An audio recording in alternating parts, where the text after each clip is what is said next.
Audiolibro Tu fe es tu fortuna. Neville Goddard.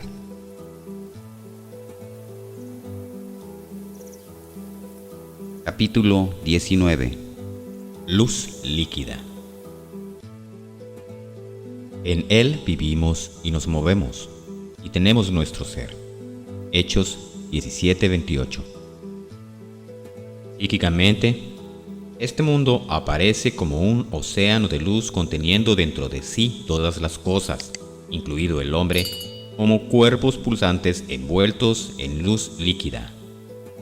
La historia bíblica del diluvio es el estado en el cual vive el hombre. El hombre está realmente inundado en un océano de luz líquida en el que se mueven innumerables seres de luz. La historia del diluvio realmente está siendo representada hoy. El hombre es el arca que contiene dentro de sí mismo los principios masculino-femeninos de todo ser viviente. La paloma o idea que es enviada a buscar tierra firme es el intento del hombre de plasmar sus ideas. Las ideas del hombre se asemejan a los pájaros en vuelo, como la paloma en la historia, volviendo al hombre sin encontrar un lugar donde descansar. Si el hombre no permite que estas búsquedas infructuosas lo desanimen, un día el pájaro regresará con una ramita verde. Después de asumir la conciencia de lo deseado, él estará convencido de que es así, y sentirá y sabrá que es aquello que conscientemente se ha apropiado, aunque todavía no haya sido confirmado por sus sentidos. Un día el hombre se volverá tan identificado con su concepto que él sabrá que es él mismo.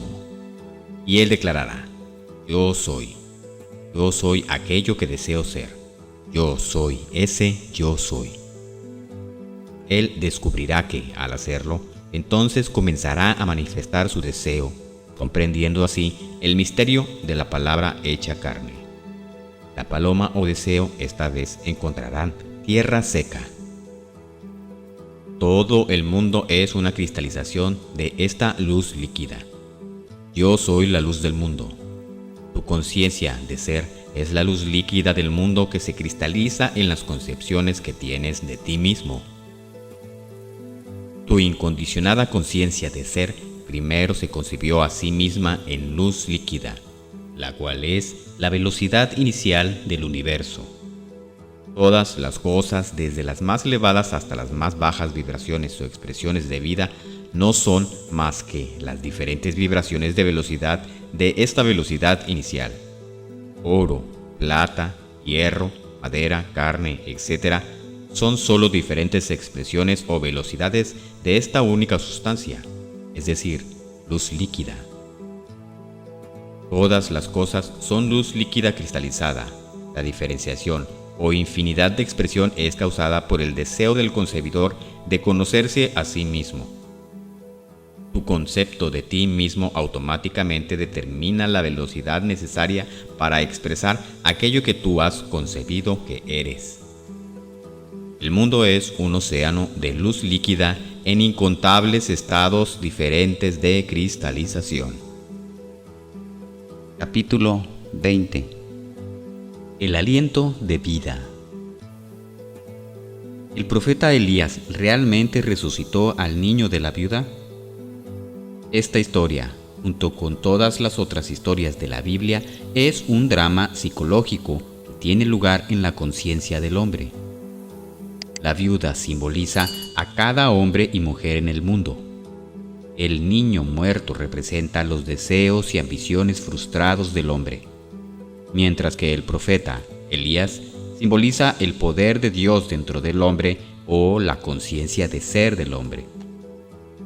La historia nos dice que el profeta tomó al niño muerto del regazo de la viuda y lo llevó a un aposento superior. Cuando entró en el aposento superior, él cerró la puerta detrás de ellos. Colocando al niño sobre una cama, él sopló el aliento de vida en él. Volviendo a la madre, le dio el niño y le dijo: «Mujer, tu hijo vive». Los deseos del hombre pueden ser simbolizados como el niño muerto. El simple hecho de que él desee es una prueba positiva de que lo deseado no es aún una realidad viva en su mundo. Él intenta, de todas las maneras posibles, cuidar este deseo para hacerlo realidad, para hacerlo vivir. Pero al final encuentra que todos los intentos son infructuosos. La mayoría de los hombres no son conscientes de la existencia del infinito poder dentro de ellos como el profeta. Ellos permanecen indefinidamente como un niño muerto en sus brazos sin darse cuenta de que el deseo es la indicación positiva de capacidades ilimitadas para su realización. Deja que el hombre reconozca de una vez que su conciencia es un profeta que sopla vida a todo lo que es consciente de ser, y él cerrará la puerta de sus sentidos contra su problema y fijará su atención solamente en aquello que desea, sabiendo que, al hacerlo, sus deseos de seguro se realizarán. Él descubrirá que el reconocimiento es el aliento de la vida, porque percibirá que él respirará el aliento de vida en su deseo, así como conscientemente afirma estar ahora expresando o poseyendo todo lo que desea ser o tener. La cualidad reclamada por el deseo, de una manera desconocida para él, comenzará a moverse y a convertirse en una realidad viva en su mundo. Sí, el profeta Elías vive para siempre como la ilimitada conciencia de ser. La viuda como su conciencia de ser limitada. Y el niño como aquello que él desea ser. Capítulo 21. Daniel en el foso de los leones. Tu Dios, a quien sirves con perseverancia, Él te librará. Daniel 6:16. La historia de Daniel es la historia de cada hombre.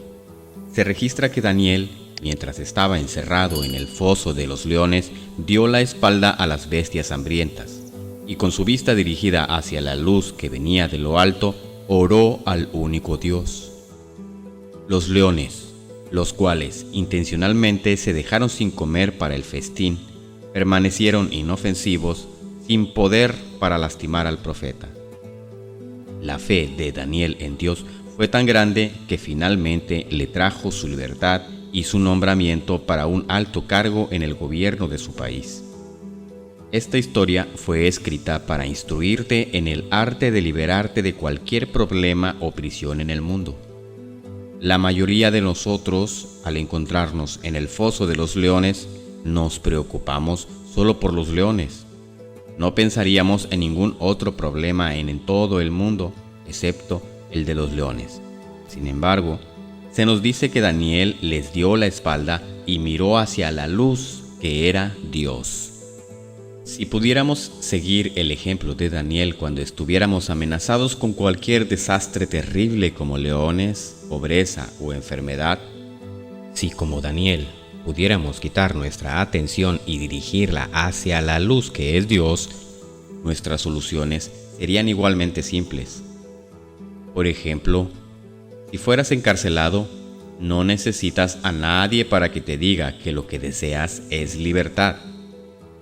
La libertad, o más bien el deseo de ser libre, sería automático. Lo mismo sería cierto si te encuentras enfermo o en deuda o en cualquier otra dificultad. Los leones representan situaciones de naturaleza amenazante, aparentemente sin solución. Cada problema produce automáticamente su solución en la forma de un deseo de liberarse del problema.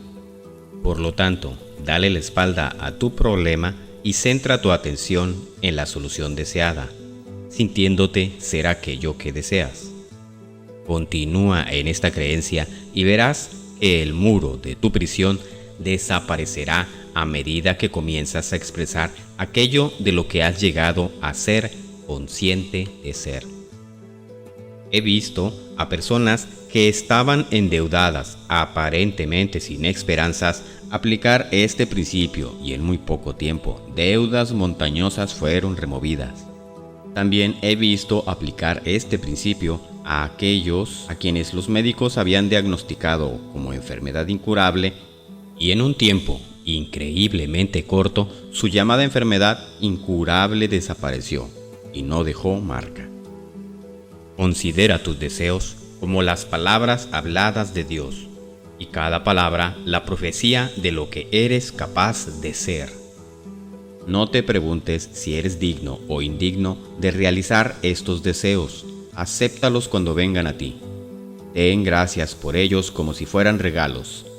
Siéntete feliz y agradecido por haber recibido regalos tan maravillosos. Entonces, sigue tu camino en paz. Tal simple aceptación de tus deseos es como la semilla fértil que cae en un suelo siempre preparado. Cuando dejas caer tu deseo en la conciencia como una semilla, confiando en que aparecerá en todo su potencial, tú has hecho todo lo que se espera de ti. Estar inquieto o preocupado por la manera en que se desarrollará es mantener estas fértiles semillas agarradas mentalmente con la mano y, por lo tanto, evitar que realmente maduren hasta la cosecha completa. No estés ansioso ni te preocupes por los resultados. Los resultados seguirán tan certeros como el día sigue a la noche. Ten fe en esta siembra hasta que la evidencia te manifieste que es así. Tu confianza en este procedimiento pagará grandes recompensas. Espera un poco en la conciencia de lo deseado y de pronto, cuando menos lo esperes, lo que sientes se convertirá en tu expresión. La vida no tiene preferencias de personas y no destruye nada. Continúa manteniendo vivo aquello que el hombre es consciente de ser. Las cosas desaparecerán solo cuando el hombre cambie su conciencia. Niégalo si quieres, pero aún así sigue siendo un hecho que la conciencia es la única realidad y las cosas son el reflejo de aquello que eres consciente de ser. El estado celestial que buscas se encontrará solo en la conciencia, porque el reino de los cielos está dentro de ti. Tu conciencia es la única realidad de la vida, la eterna cabeza de la creación. Lo que eres consciente de ser es el cuerpo temporal que usas. Desviar tu atención de aquello de lo que eres consciente es decapitar ese cuerpo. Pero, del mismo modo que un pollo o una serpiente continúa saltando y estremeciéndose por un tiempo después de que se le ha quitado la cabeza, de la misma manera, las cualidades y condiciones parecen vivir por un tiempo después de que tu atención ha sido quitada de ellos.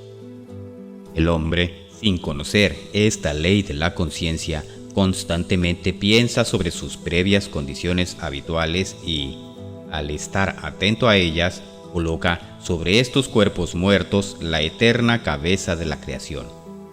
Por lo tanto, él los reanima y vuelve a resucitarlos. Debes dejar estos cadáveres solos y dejar que los muertos entierren a los muertos. El hombre, habiendo puesto su mano en el arado, es decir, después de asumir la conciencia de la cualidad deseada, si mira hacia atrás, dejará de ser apto para el reino de los cielos. Como la voluntad del cielo siempre se hace en la tierra, hoy estás en el cielo que has establecido dentro de ti, porque aquí, en esta misma tierra, tu cielo se revela a sí mismo. El reino de los cielos está realmente a la mano. Ahora es el tiempo aceptado, así que crea un cielo nuevo, entra en un nuevo estado de conciencia y aparecerá una nueva tierra. Capítulo 22. El arte de la pesca. Salieron y se embarcaron, pero esa noche no pescaron nada. Juan 21:3. Y él les dijo: echen la red en el lado derecho de la barca y hallarán pesca. Entonces la echaron y no podían sacarla por la gran cantidad de peces. Juan 21:6. Se registra que los discípulos fueron de pesca y estuvieron toda la noche sin atrapar nada. Entonces Jesús apareció en escena y les dijo que volvieran a echar sus redes, pero esta vez las arrojaran al lado derecho. Pedro obedeció la voz de Jesús y una vez más arrojó sus redes a las aguas.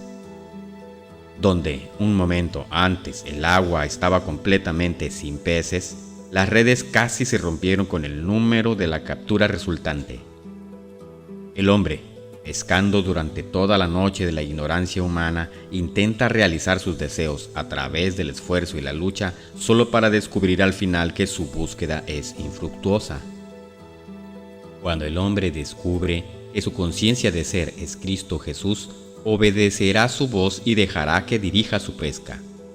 Él lanzará su anzuelo del lado derecho. Él aplicará la ley de la manera correcta y buscará en la conciencia aquello que desea. Encontrándolo allí, sabrá que se multiplicará en el mundo de la forma. Aquellos que han tenido el placer de pescar saben qué emocionante es sentir el pez en el anzuelo. La mordedura de los peces es seguida por el juego de los peces. Este juego, a su vez, es seguido por el reposo del pez. Algo similar ocurre en la conciencia del hombre mientras pesca las manifestaciones de la vida. Los pescadores saben que, si desean capturar peces grandes, deben pescar en aguas más profundas. Si deseas atrapar una gran cantidad en la vida, debes dejar atrás las aguas poco profundas con sus muchos arrecifes y obstáculos y lanzarte a las aguas azules y profundas donde juegan los grandes. Para atrapar las grandes manifestaciones de la vida, debes entrar en estados de conciencia más profundos y más libres. Solo en estas profundidades viven las grandes expresiones de la vida. Aquí hay una fórmula simple para una pesca exitosa. Primero, decide qué es lo que quieres expresar o poseer. Esto es esencial. Definitivamente, debes saber lo que quieres de la vida antes de poder pescarlo. Después de haber tomado tu decisión, vuélvete del mundo de los sentidos, retira tu atención del problema y ponla simplemente en el ser, repitiendo en voz baja, pero con sentimiento, yo soy.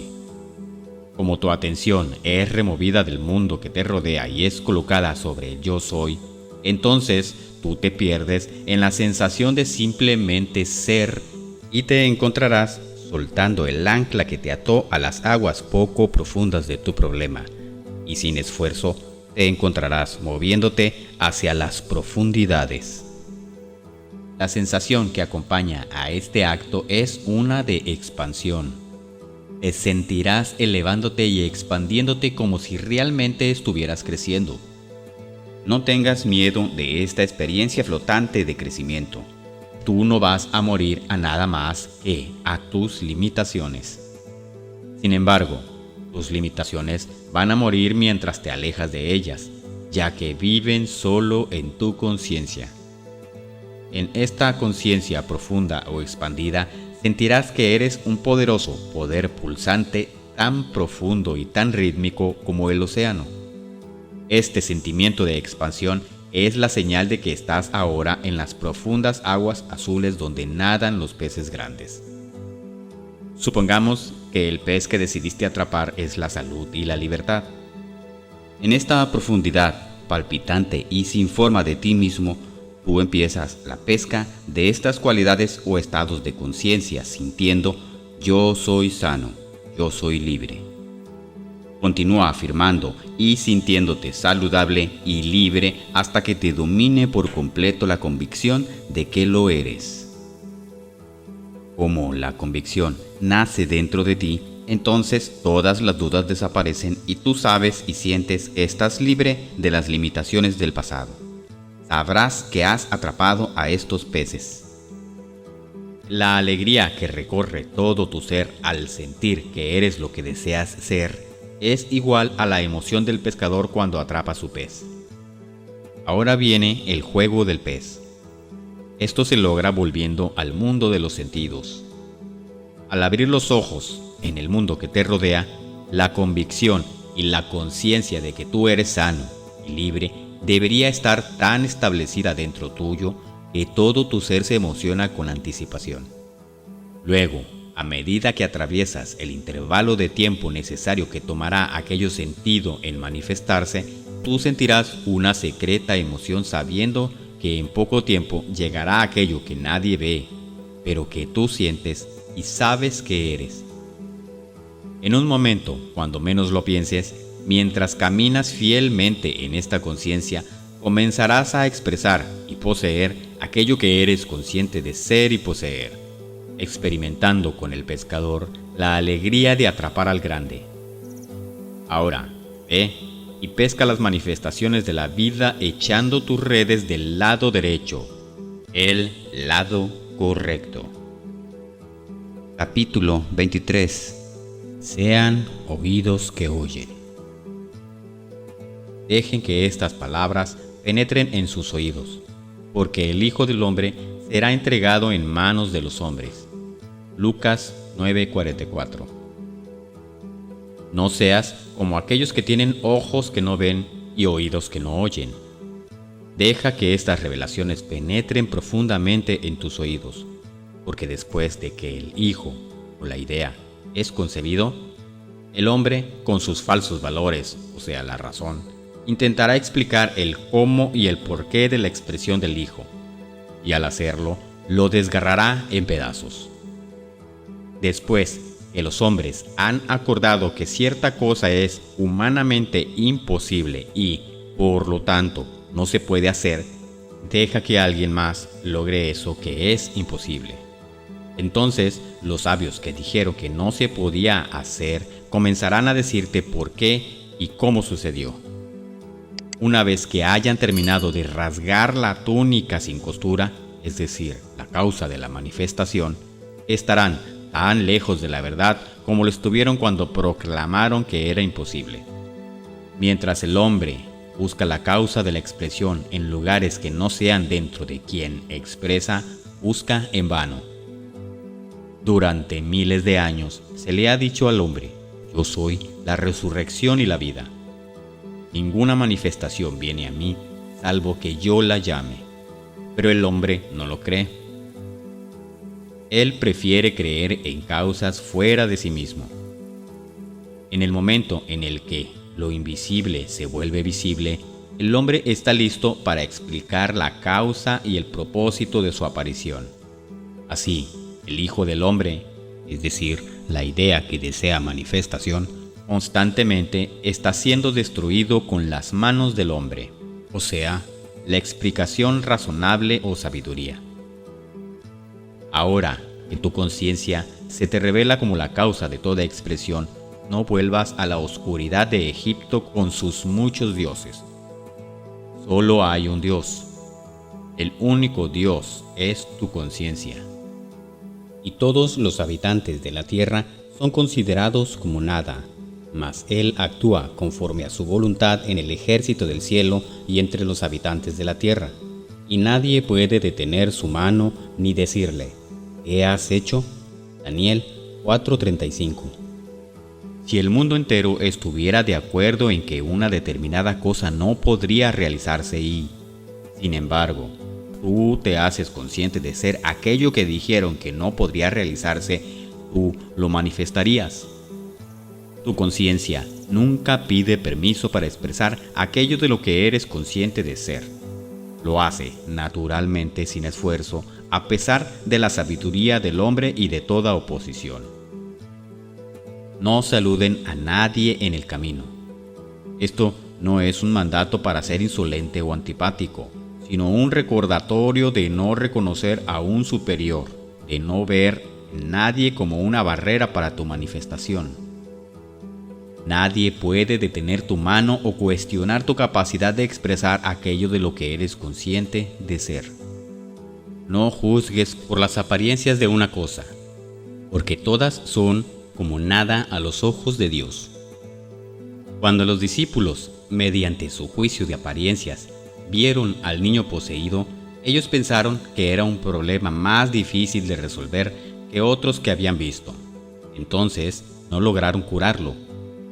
Al juzgar por las apariencias, olvidaron que todo es posible para Dios. Hipnotizados como estaban por la realidad de las apariencias, no podían sentir la naturalidad de la cordura. La única manera que puedes evitar estos fracasos es constantemente tener en mente que tu conciencia es el Todopoderoso, la presencia omnisciente. Sin ayuda, esta anónima presencia dentro de ti, sin esfuerzo, manifiesta aquello de lo que eres consciente de ser. Sé completamente indiferente a la evidencia de los sentidos para que puedas sentir la naturalidad de tu deseo, y tu deseo se realizará. Vuélvete de las apariencias y siente la naturalidad de esta percepción perfecta dentro de ti, una cualidad de la que nunca debes desconfiar o dudar. Su comprensión nunca te guiará por mal camino. Tu deseo es la solución de tu problema. A medida que se realiza el deseo, el problema se disuelve. No puedes forzar nada externamente por el poderoso esfuerzo de la voluntad. Solo hay una manera en que puedes ordenar las cosas que deseas, y eso es asumiendo la conciencia de las cosas deseadas. Hay una gran diferencia entre sentir una cosa y simplemente conocerla intelectualmente. Debes aceptar sin reservas el hecho de que al poseer, o sea, sentir, una cosa en la conciencia, tú has ordenado la realidad que hace que surjan en forma concreta. Debes estar absolutamente convencido de la inquebrantable conexión entre la realidad invisible y su manifestación visible. Tu aceptación interna debe convertirse en una convicción intensa e inalterable que trasciende la razón y el intelecto, renunciando por completo a cualquier creencia en la realidad de la externalización, excepto como reflejo de un estado interno de conciencia. Cuando realmente entiendas y creas estas cosas, habrás construido una certeza tan profunda que nada puede sacudirte. Tus deseos son realidades invisibles que responden solo a las órdenes de Dios. Dios ordena que lo invisible aparezca afirmando Él mismo ser aquello que ordena. Él, siendo en forma de Dios, no consideró un robo hacer las obras de Dios. Ahora deja que este dicho descienda profundamente en tu oído. Sé consciente de ser aquello que quieres que aparezca. Capítulo 24. Clarividencia. Teniendo ojos, ¿no ven? Y teniendo oídos, ¿no oyen? ¿No recuerdan? Marcos 8:18. La verdadera clarividencia descansa no en tu capacidad de ver cosas más allá del alcance de la visión humana, sino más bien en tu capacidad de comprender lo que ves. Cualquier persona puede ver un informe financiero, pero muy pocos pueden leer un informe financiero. La capacidad de interpretar el informe es la marca de visión clara o clarividencia. Nadie lo sabe mejor que el autor, que cada objeto, tanto animado como inanimado, está envuelto en una luz líquida que se mueve y pulsa con una energía mucho más radiante que los objetos mismos. Pero él también sabe que la capacidad de ver tales auras no es igual a la capacidad de comprender lo que uno ve en el mundo que lo rodea. Para ilustrar este punto, aquí hay una historia con la que todo el mundo está familiarizado, pero solo el verdadero místico o clarividente la ha visto realmente. La historia de Dumas, conde de Montecristo, es, para el místico y verdadero clarividente, la biografía de cada hombre. Síntesis. Capítulo 1. Edmond Dantes, un joven marinero, encuentra muerto al capitán de su barco. Tomando el mando del barco, en medio de un mar sacudido por la tormenta, intenta conducir el barco a un lugar seguro. Comentario. La vida misma es un mar sacudido por la tormenta con el que el hombre lucha mientras intenta dirigirse hacia un refugio de descanso. Síntesis. Capítulo 2. Dantes recibe un documento secreto que debe entregarse a un hombre que él no conoce. pero que se dará a conocer al joven marinero a su debido tiempo. Este documento es un plan para liberar al emperador Napoleón de su prisión en la isla de Elba. Comentario: dentro de cada hombre está el plan secreto que liberará al poderoso emperador dentro de sí mismo. Síntesis. Capítulo 3. Cuando Dantes llega al puerto, 3 hombres, que con sus halagos y elogios han logrado abrirse paso entre las buenas gracias del rey actual, temiendo cualquier cambio que altere sus posiciones en el gobierno, hacen que arresten al joven marinero y sea confinado a las catacumbas. Comentario: el hombre, en su intento de encontrar seguridad en este mundo, es engañado por las luces falsas de la avaricia, la vanidad y el poder. La mayoría de los hombres creen que la fama, una gran riqueza o el poder político los protegerán contra las tormentas de la vida. Entonces buscan adquirir estos como los anclajes de sus vidas, solo para descubrir que en su búsqueda por ellos gradualmente pierden el conocimiento de su verdadero ser. Si el hombre pone su fe en cosas que no sean él mismo, aquello en lo que él coloca su fe lo destruirá con el tiempo. En ese momento, él estará como uno encarcelado en la confusión y la desesperación. Síntesis. Capítulo 4. Aquí, en esta tumba, Dantes es olvidado y dejado en decadencia. Pasan muchos años. Entonces, un día, Dantes, que en ese momento es un esqueleto viviente, escucha un golpe en la pared. Respondiendo a este golpe, escucha una voz del otro lado de la piedra. En respuesta a esta voz, Dantes quita la piedra y descubre a un viejo sacerdote que ha estado en prisión tanto tiempo que ya nadie sabe el motivo de su encarcelamiento o el tiempo que ha estado ahí. Comentario: aquí, detrás de estos muros de oscuridad mental, el hombre permanece en lo que parece ser una muerte viviente. Después de años de desilusión, el hombre se vuelve y descubre dentro de sí mismo al anciano, su conciencia de ser, que ha sido enterrado desde el día en que creyó ser hombre y olvidó que era Dios. Síntesis. Capítulo 5. El viejo sacerdote había pasado años cavando su salida de esta tumba viviente, solo para descubrir que había cavado hacia la tumba de Dantes. Luego se resigna a su destino y decide encontrar su alegría y libertad instruyendo a Dantes en todo lo que sabe sobre los misterios de la vida y también para ayudarlo a escapar. Dantes, al principio, está impaciente por adquirir toda esta información, pero el anciano sacerdote, con paciencia infinita, acumulada a través de su largo encarcelamiento, le muestra a Dantes cuán incapacitado es para recibir este conocimiento en su mente presente, no preparada y ansiosa. Entonces, con filosófica calma, lentamente le revela al joven los misterios de la vida y el tiempo.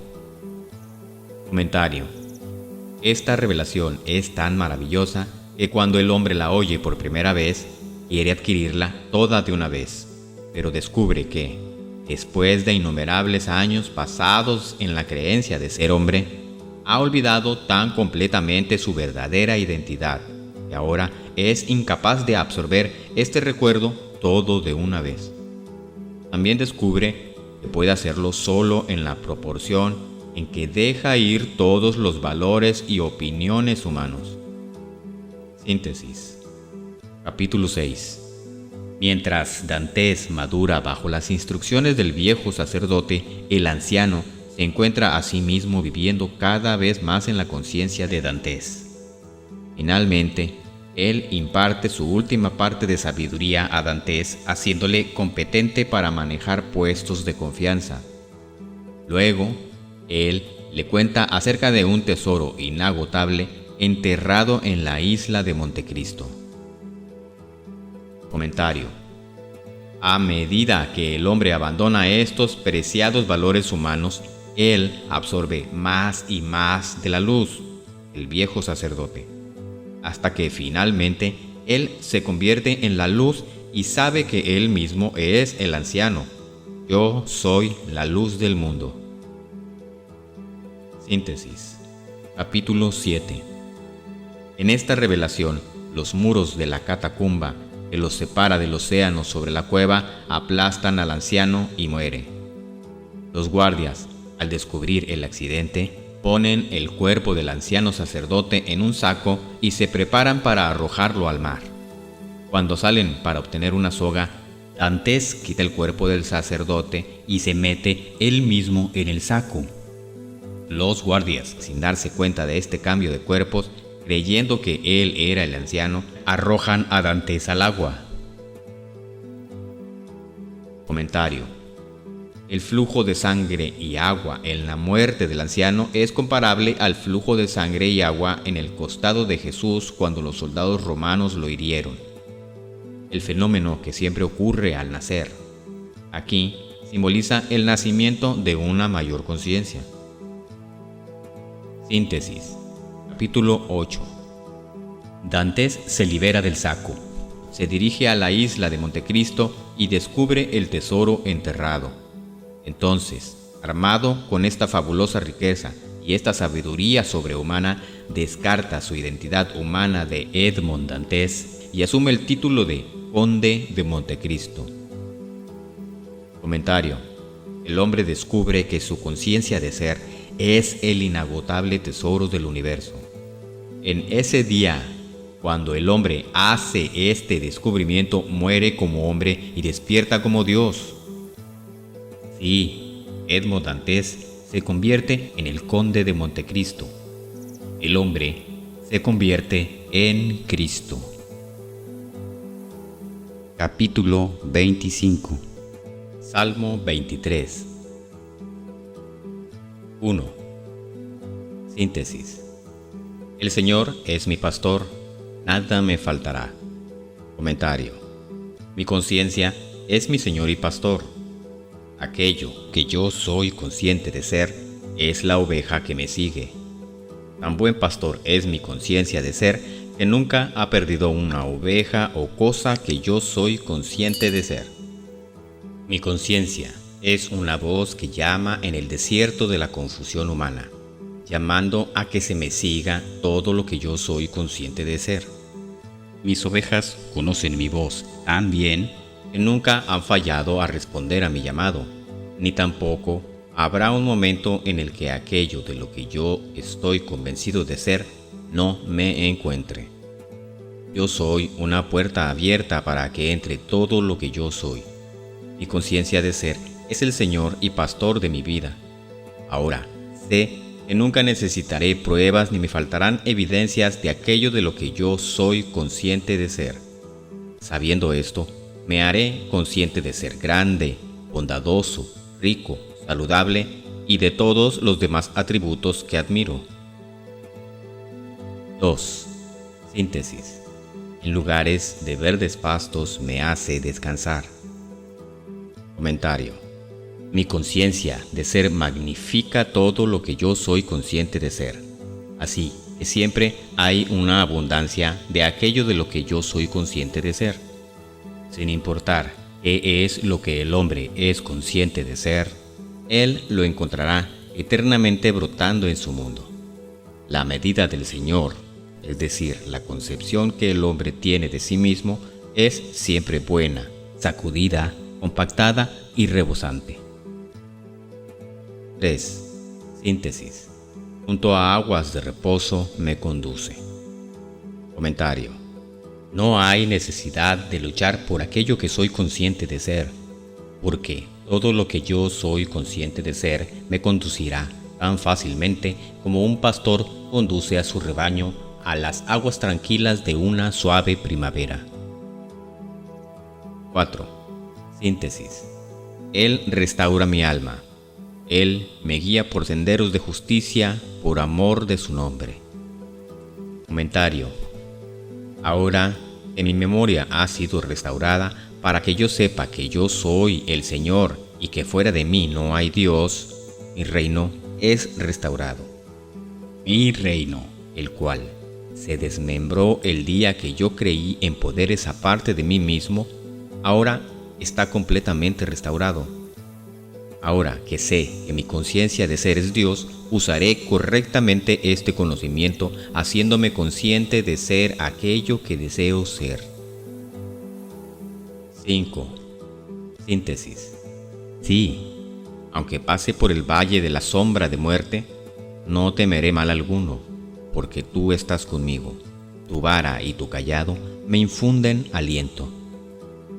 Comentario.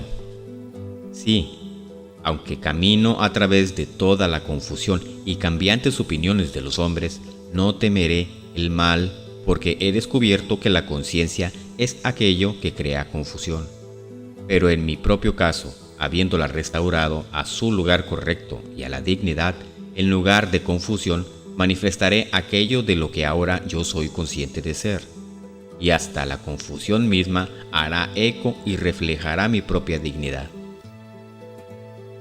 6. Síntesis. Tú preparas una mesa delante de mí en presencia de mis enemigos. Tú has ungido mi cabeza con aceite. Mi copa está rebosando. Comentario. Frente a la aparente oposición y conflicto, yo tendré éxito, ya que continuaré manifestando la abundancia que ahora soy consciente de ser. Mi cabeza, es decir, la conciencia, continuará rebosando con la alegría de ser Dios. 7. Síntesis.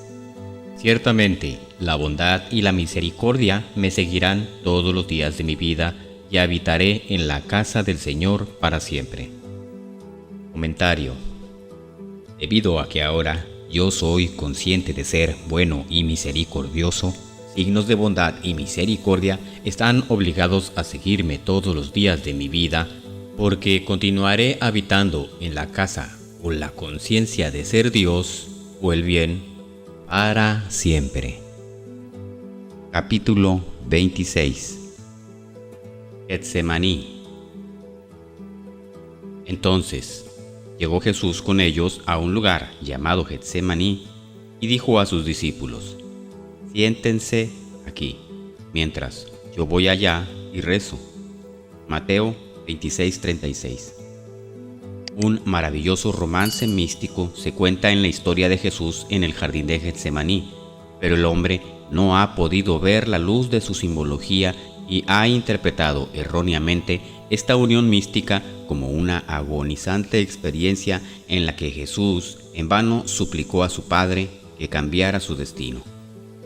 Para el místico, Getsemaní es el jardín de la creación, el lugar en la conciencia donde el hombre va a realizar sus objetivos definidos. Getsemaní o Getsemané es una palabra compuesta que significa expulsar una sustancia aceitosa. Getz, expulsar, y shemen, una sustancia aceitosa. La historia de Getsemaní, en una dramática simbología, le revela al místico el acto de la creación. Como el hombre contiene dentro de sí mismo una sustancia aceitosa que, en el acto de la creación, es expulsada en una semejanza de sí mismo, así también tiene dentro de sí mismo un principio divino, su conciencia, que se condiciona a sí misma como un estado de conciencia y sin ayuda expulsa o se manifiesta a sí misma. Un jardín es un terreno cultivado, un campo especialmente preparado donde se siembran y cultivan las semillas que el jardinero elige. Getsemaní es un jardín así, el lugar de la conciencia donde el místico va con sus objetivos claramente definidos. A este jardín se ingresa cuando el hombre quita su atención del mundo que le rodea y la pone en sus objetivos. Los claros deseos del hombre son semillas que contienen el poder y planes de autoexpresión y, como las semillas dentro del hombre, estas también están enterradas en una sustancia aceitosa, es decir, una actitud mental alegre y agradecida. A medida que el hombre contempla ser y poseer aquello que desea ser y poseer, él ha comenzado el proceso de expulsión o el acto espiritual de la creación. Estas semillas son expulsadas y plantadas cuando el hombre se pierde en un exuberante estado de alegría, conscientemente sintiendo y afirmando ser aquello que anteriormente deseaba ser. Los deseos expresados o expulsados hacen que desaparezca ese deseo en particular. El hombre no puede poseer una cosa y al mismo tiempo todavía desear poseerla. Entonces, a medida que uno conscientemente se apropia del sentimiento de ser lo deseado, este deseo de ser aquello desaparece, se realiza. La actitud mental receptiva, el sentimiento y la recepción de la impresión de ser lo deseado es el fértil vientre o matriz que recibe la semilla, es decir, el objetivo definido. La semilla que sale de un hombre crece en la semejanza del hombre del cual salió. Del mismo modo, la semilla mística, tu consciente afirmación de que eres lo que hasta ahora deseabas ser, crecerá en la semejanza tuya, de quien y para quien es expulsada. Sí, Getsemaní es el cultivado jardín del romance donde los hombres disciplinados van a poner las semillas de la alegría, o sea, sus deseos definidos, desde sí mismos hacia su receptiva actitud mental. Allí las cuidarán y nutrirán, caminando conscientemente en la alegría de ser todo lo que antes deseaban ser. Siente, con el gran jardinero, la secreta emoción de saber que las cosas y cualidades que ahora no se ven serán vistas tan pronto como estas impresiones conscientes crezcan y maduren. Tu conciencia es Señor y Esposo. El estado consciente en el cual habitas es esposa o amada. Este estado, hecho visible, es tu Hijo dando testimonio de ti, su Padre y Madre. Porque tu mundo visible está hecho a imagen y semejanza del estado de conciencia en el cual vives. Tu mundo y su plenitud no son, ni más ni menos que tu conciencia definida, manifestada. Sabiendo que esto es verdad, asegúrate de elegir bien a la madre de tus hijos, ese estado consciente en el cual vives, tu concepto de ti mismo.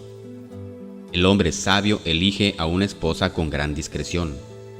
Él se da cuenta de que sus hijos deben heredar las cualidades de sus padres y por eso dedica mucho tiempo y cuidado a la selección de su madre.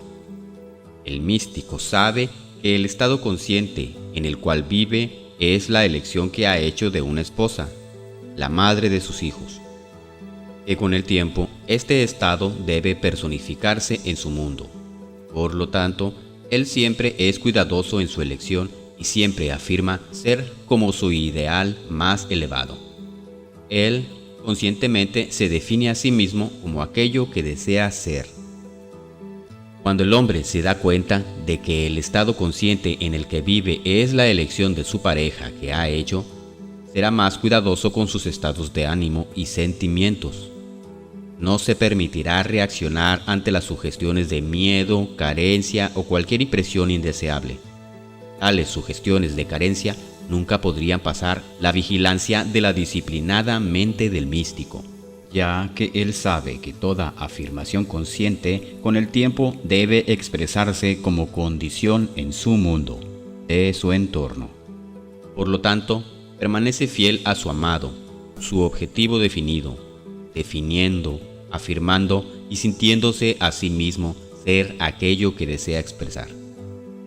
Deja que un hombre se pregunte a sí mismo si su objetivo definido sería una cosa de alegría y belleza si se manifestara.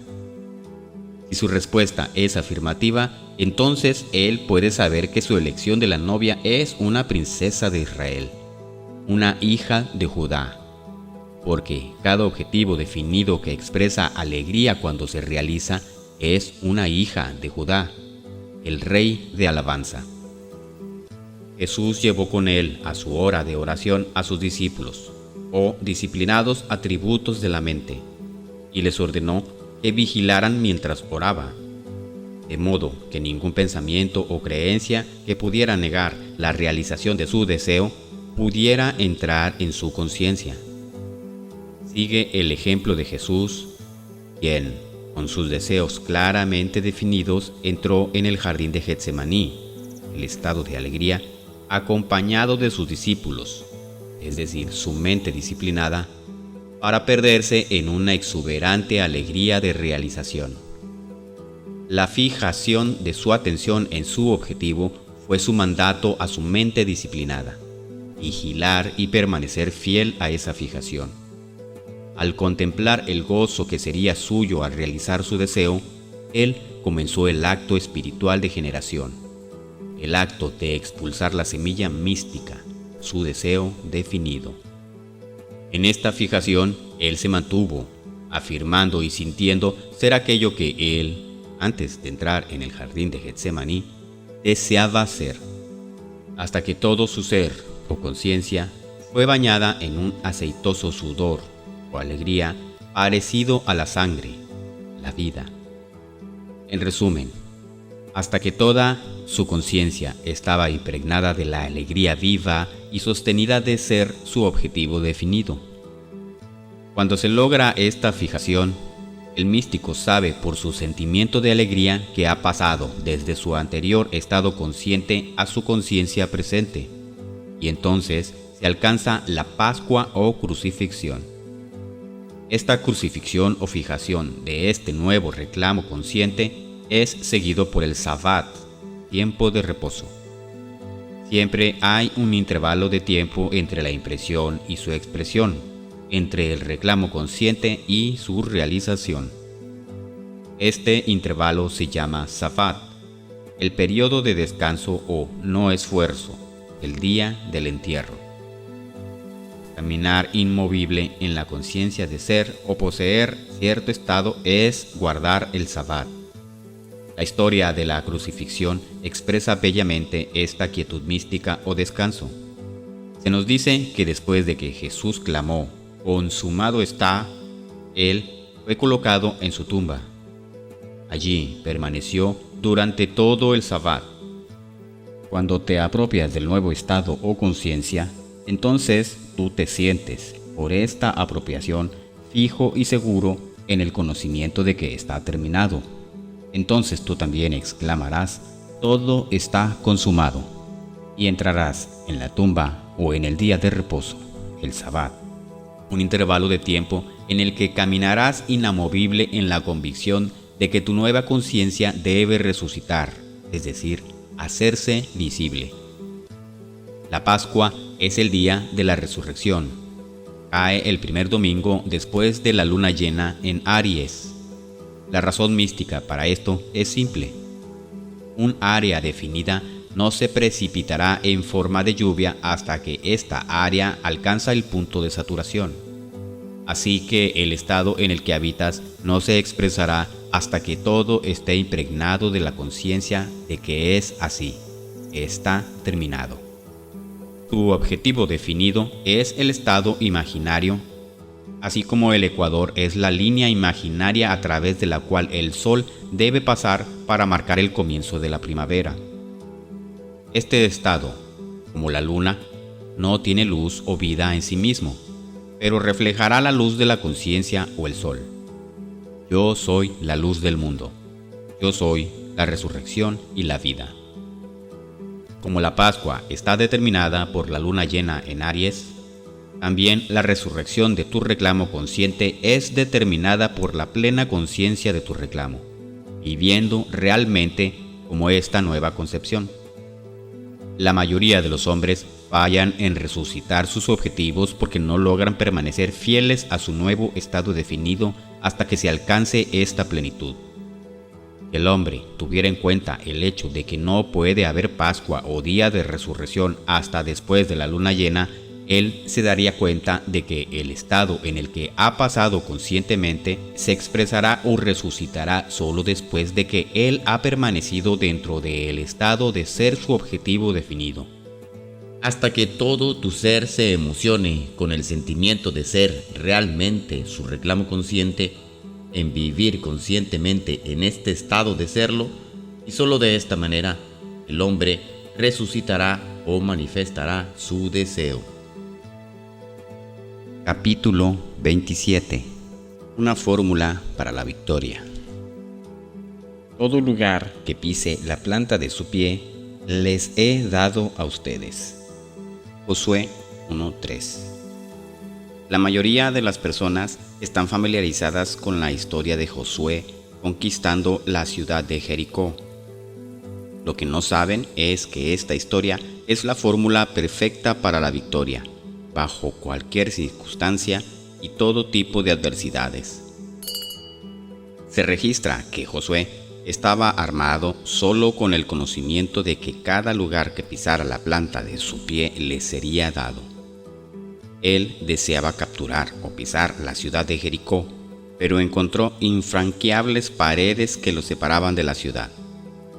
Parecía físicamente imposible para Josué ir más allá de estas enormes murallas y pararse sobre la ciudad de Jericó. Sin embargo, se sintió impulsado por el conocimiento de la promesa de que, a pesar de las barreras y obstáculos que lo separaban de sus deseos, si tan solo pudiera pararse sobre la ciudad, le sería dada. El libro de Josué registra además que, en lugar de luchar contra este gigantesco problema del muro, Josué empleó los servicios de la prostituta, Rahab, y la envió a la ciudad como espía. Cuando Rahab entró en su casa, que estaba en medio de la ciudad, Joshua, quien estaba bloqueado por las infranqueables paredes de Jericó, sopló su trompeta 7 veces. En el séptimo soplido, las paredes se derrumbaron y Josué entró en la ciudad victorioso. Para los no iniciados, esta historia no tiene sentido. Para el que lo ve como un drama psicológico, en lugar de un registro histórico, es más reveladora. Si siguiéramos el ejemplo de Josué, nuestra victoria sería igualmente simple. Josué simboliza para ti, el lector, tu estado actual. La ciudad de Jericó simboliza tu deseo u objetivo definido. Las paredes de Jericó simbolizan los obstáculos entre tú y la realización de tus objetivos. El pie simboliza el entendimiento. Colocar la planta del pie sobre un lugar definido indica fijar un estado psicológico definido. Rahab, la espía, es tu capacidad para viajar en secreto o psicológicamente a cualquier lugar del espacio. La conciencia no conoce fronteras. Nadie puede impedir que habites psicológicamente en cualquier punto o en cualquier estado en el tiempo o el espacio. Independientemente de las barreras físicas que te separan de tu objetivo, puedes, sin esfuerzo o ayuda de nadie, aniquilar el tiempo, el espacio y las barreras. Por lo tanto, puedes habitar psicológicamente en el estado deseado. Así que, aunque es posible que no puedas pisar físicamente un estado o ciudad, tú siempre puedes pisar psicológicamente cualquier estado deseado. Al pisar psicológicamente me refiero que ahora, en este momento, puedes cerrar tus ojos y después de visualizar o imaginar un lugar o estado que no sea el actual, realmente sientes que estás en ese lugar o estado. Puedes sentir esta condición tan real que al abrir los ojos te sorprendes al descubrir que no estás físicamente allí. Una prostituta, como sabes, da a todos los hombres lo que le piden. Rahab, la prostituta, simboliza tu infinita capacidad para asumir psicológicamente cualquier estado deseado sin cuestionar si estás o no en condiciones físicas o morales para hacerlo. Hoy puedes conquistar la flamante ciudad de Jericó o tu objetivo definido si representas psicológicamente esta historia de Josué. Pero para conquistar la ciudad y realizar tus deseos, debes seguir cuidadosamente la fórmula de la victoria tal como se establece en este libro de Josué. Esta es la aplicación de esta fórmula victoriosa como lo revela hoy un místico moderno. Primero, define tu objetivo, no la manera de obtenerlo, sino tu objetivo, puro y simple. Debes saber exactamente qué es lo que deseas para que tengas una imagen mental clara de ello. Segundo, saca tu atención de los obstáculos que te separan de tu objetivo y pon tu pensamiento en el objetivo mismo. Tercero, cierra los ojos y siente que ya estás en la ciudad o estado que deseas conquistar. Permanece dentro de este estado psicológico hasta que obtengas una consciente reacción de completa satisfacción en esta victoria. Luego, simplemente abriendo los ojos, regresa a tu antiguo estado consciente.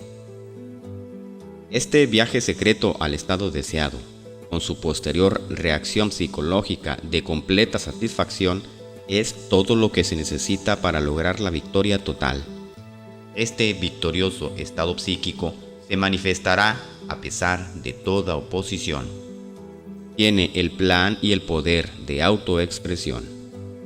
De aquí en adelante sigue el ejemplo de Josué, quien, después de habitar psicológicamente en el estado deseado hasta que recibió una completa reacción consciente de la victoria, no hizo nada más que soplar 7 veces su trompeta para lograr esta victoria. El séptimo soplido simboliza el séptimo día, un tiempo de quietud o descanso, el intervalo entre los estados subjetivo y objetivo, un periodo de embarazo o gozosa expectativa. Esta quietud no es la quietud del cuerpo, sino más bien la quietud de la mente, una perfecta pasividad que no es indolencia, sino una quietud viva, nacida de la confianza en esta inmutable ley de la conciencia. Aquellos que no están familiarizados con esta ley o fórmula para la victoria, al intentar aquietar sus mentes, solo logran adquirir una silenciosa tensión que no es nada más que ansiedad comprimida. Pero tú, que conoces esta ley, descubrirás que después de obtener el estado psicológico que sería tuyo si ya estuvieras victoriosamente y realmente establecido en esa ciudad, avanzarás hacia la realización física de tus deseos. Harás esto sin duda o miedo, en un estado mental fijo en el conocimiento de una victoria preestablecida. No tendrás miedo del enemigo porque el resultado ha sido determinado por el estado psicológico que precedió a la ofensiva física. Y ni todas las fuerzas del cielo y la tierra pueden detener el victorioso cumplimiento de este estado. Quédate quieto en el estado psicológico definido como tu objetivo hasta que sientas la emoción de la victoria. Entonces, con la confianza nacida del conocimiento de esta ley, observa la realización física de tu objetivo. Toma tu puesto, quédate quieto y ve la salvación de la ley contigo.